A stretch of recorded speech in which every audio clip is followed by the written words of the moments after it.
అసలు హైడ్రాకి real estate కి సంబంధమే లేదు. అదేంటి సార్ అలా అంటారు? మరి ఇప్పుడు బిల్డింగ్స్ అన్ని కూల్చేస్తున్నారు కదా! అసలు హైడ్రా అంటే ఏంటి సార్? అసలు హైడ్రా అనేది కొత్తగా తెలంగాణ గవర్నమెంట్ ఇంట్రడ్యూస్ చేశారండి. Hydraa is nothing but Hyderabad disaster response asset monitoring and protection agency. ఇప్పుడు 'నాగార్జున' గారిది రీసెంట్‌గా ఎన్‌కన్వెన్షన్ అనేది కూల్చేశారు కదా! అది కూడా వాటర్ బాడీ పైన కట్టిందేనా? ఈ హైడ్రా వాళ్ళు ప్రతి బిల్డింగ్ కూల్చేస్తారనే దాంట్లో పోకండి, అది అపోహ.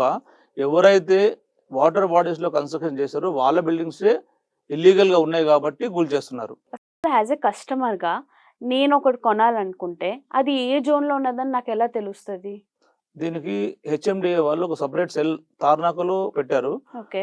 దీంట్లో మనం తీసుకోవాల్సింది ల్యాండ్ యూజ్ సర్టిఫికేట్ తీసుకోవాలి. ఈ ల్యాండ్ యూజ్ సర్టిఫికేట్ లో వాళ్ళు క్లియర్ గా మెన్షన్ చేస్తారు. డాక్యుమెంటేషన్ లీగల్ గా వెరిఫై చేసుకోవాలి ఫస్ట్. హ్మ్. లీగల్ ఒపీనియన్ తీసుకున్న తర్వాత దీంతో పాటు ల్యాండ్ యూజ్ సర్టిఫికేట్ తీసుకోవాలి. ఈ సర్టిఫికేట్ తీసుకున్న తర్వాత మనకు పర్మిషన్ వస్తుంది.